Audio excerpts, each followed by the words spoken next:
Comes in, I go over lifestyle modifications. I try to find things that I can identify, factors that are related to their symptoms. You know, almost every patient that comes in and has issues with sleep, you know, so we try to work with getting that, you know, improved. Almost every patient that comes in could do slightly better on their diet or start exercising better, different, or more. Some patients have that together, so it's very independent. Some of our patients, they're working out too much, and that needs to be, you know, brought into balance.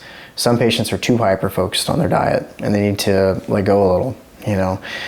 But we go over meditation with patients, and we try to tailor the types of meditation that we go over to the patients. Some patients will do better with a concentration-based practice. Some patients will do better with more of a mindfulness.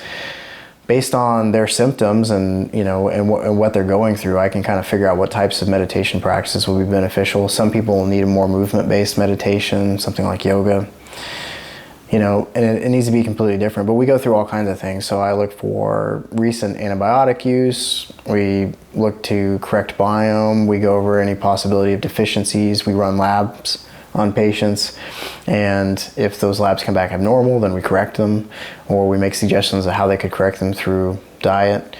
You know, we try to look at every single possible factor that could be contributing to this person's symptoms and fix every single variable, because if you leave anything out, they will inevitably relapse.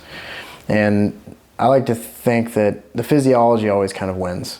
So the deal is, you know, therapeutically, we might really handle somebody. So if you look at depression as a whole, in particular, then what you're going to see is that, you know, there's the psychological aspect, there's a spiritual malady, and there's physiological symptoms.